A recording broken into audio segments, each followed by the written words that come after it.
This is the Johnny Cleveland Podcast, all things Cleveland sports, with your host, John Suchan.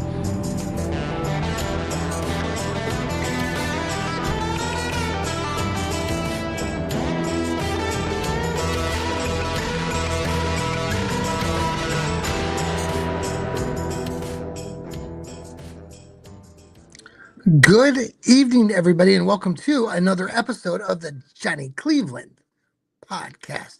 And happy 4th of July. It's 9:45 Eastern, so I won't keep you very long. I know many of you are probably getting ready or are already watching fireworks, but I wanted to come and wish everybody a happy 4th of July on this festive Saturday evening. Currently, I'm watching the PBS of the fireworks there in Washington, D.C. I like to say PBIS because I'm used to saying that at school. So anyway, hope everyone's having a good evening and wanted to wish you all a happy holiday. We've got a lot of things here in Cleveland I've already kind of mentioned throughout the week, but the big news is LeBron. Is LeBron coming back or not? And right now, it seems like he could be.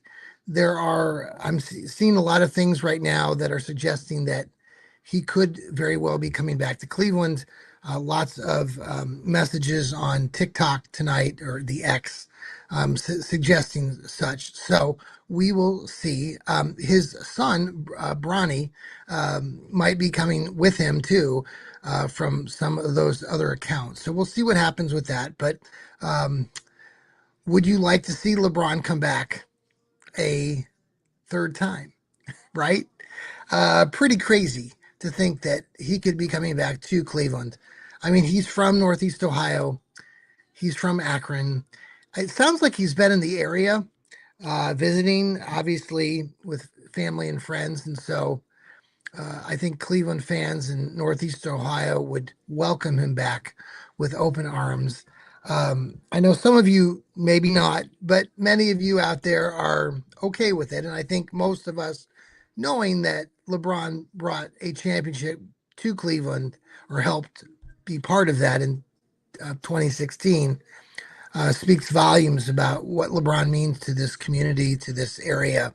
So we look forward to seeing what happens next. God, imagine if he goes to Golden State. Oh my God. I've mentioned this already, but that would be a lot. So hopefully that doesn't happen. So, okay. It's the 4th of July. The Guardians tonight are playing the Chicago White Sox, and they are losing right now. I was just checking. They had tied them. The latest is the White Sox took the lead 2-1 in the 8th inning.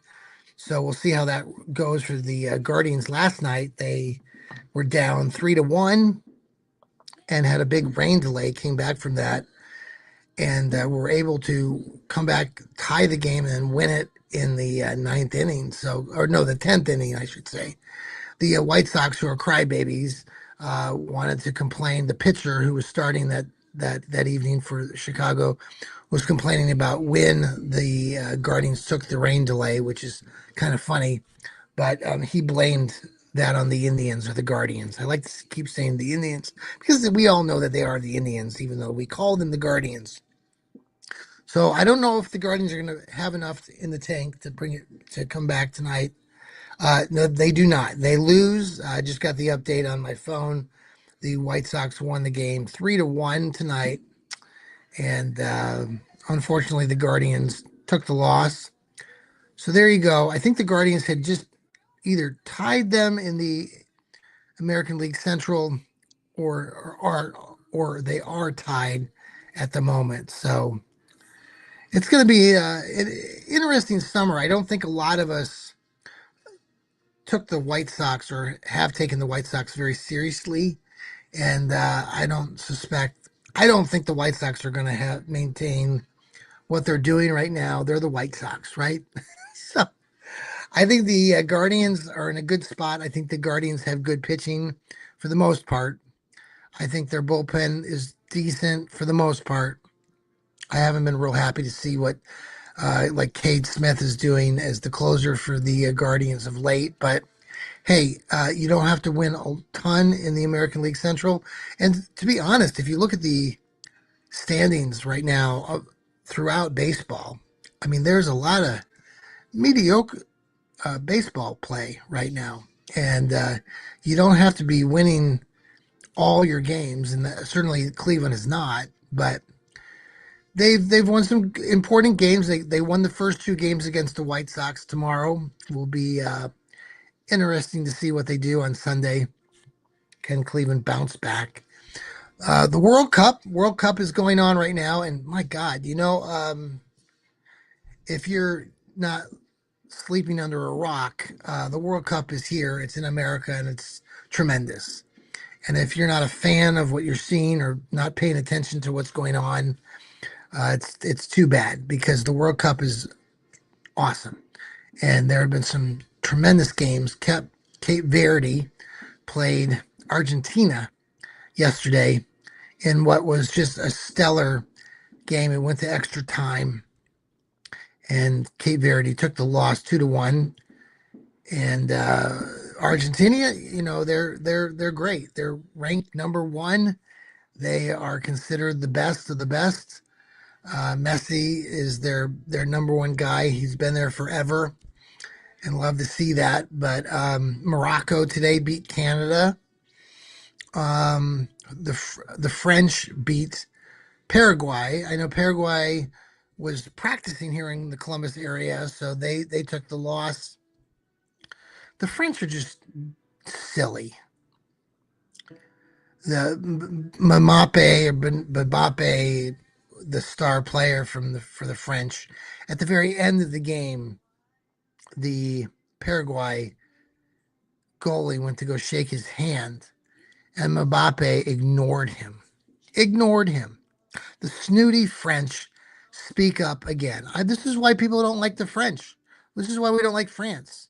You guys are stuck up. You're snooty. I've been there before. I've traveled through your country. I don't know why you have to be this way. I've been in your country, like I said, and there are some nice people there in France, but when you get out in the world, you act snooty, and people don't like that. And then you see your star player not shaking hands with the the the guy that just got defeated by you, Mbappe.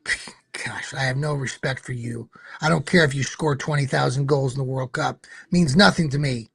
You are not a nice person if you can't you are not showing respect for your sport by ignoring your opponent. That shows ignorance and cockiness on your part. Shame on you. Yes, shame on you, Mbappe, or however you say your name. And I hope the French lose. And they're going to the Sweet 16. I hope the French lose with your collared shirts. You look silly. I hope you get blown out by whoever you're playing next game. All right. Enough about the French. I don't like the French. Boo. All right. Finally, the Browns. Oh, the Browns. By the way, I did an article recently, yesterday for Dog Pound Daily, based on an article that was written by some young person for Sports Illustrated. And he ranked the uniforms of all the NFL teams. Now, if you're outside of Cleveland, I get it. If you're outside of Cleveland and you're not a fan of the Cleveland Browns, you mock, you laugh at the Cleveland Browns uniforms. I mean, how dare they? They don't have a logo for their helmet. They're orange helmets. I've heard that over and over again by you knuckleheads out there who don't respect the Cleveland Browns organization. But the Cleveland Browns organization is historic and great and grand. And those of you who don't respect that, I feel bad for you because you're missing out on some amazing history of the NFL. Paul Brown started this franchise, the Cleveland Browns, came on board in 1946 to take over and coach and be the general manager and all of that. He coached at the high school at Massillon High School up in Northeast Ohio. Orange was the predominant color of the Massillon Tigers high school team, where he won multiple high school and national championships at that high school in the early 40s. He went on to Ohio State. Paul Brown did. Coached the Ohio State Buckeyes. They won 2 national championships in 42 and 43, I think. Maybe 44. So when the Browns kept calling, he took the job in Cleveland. And he was looking for colors to be associated with the Cleveland team. And they practiced at colleges like Bowling Green, which also had a brown uniform. And he liked that with the white stripes. And he adapted that into the color schemes of the Browns, predominantly brown, the white stripes, and orange. And that is what we have for the Cleveland Browns. But this guy who wrote the article for Sports Illustrated ranked the Browns at number 27 out of 32 teams. 27th. He said that if it weren't for the Browns' change of uniforms between 2015 and 2020 when they looked silly, he said if it weren't for that, they'd be ranked dead last.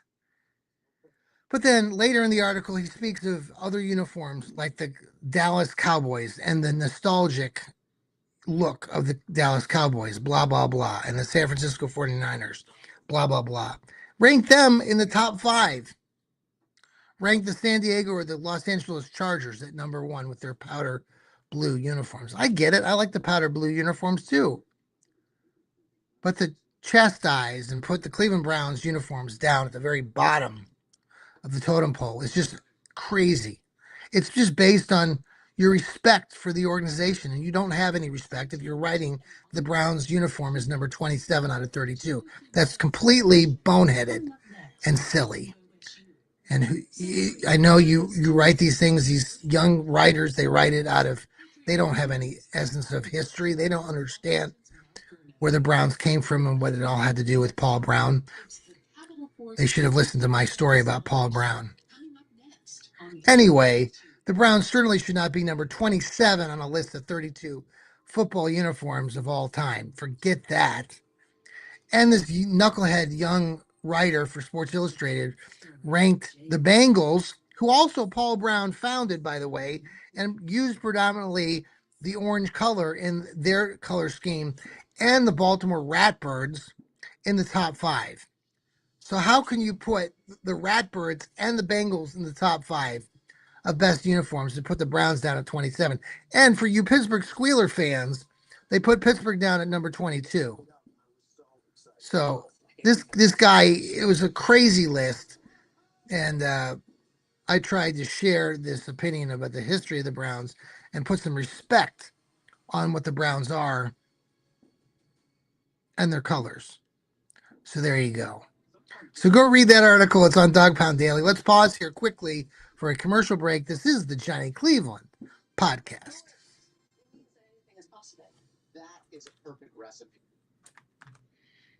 Hey, thanks for coming back to the Johnny Cleveland podcast. We're here on the Fanatical Elves Network.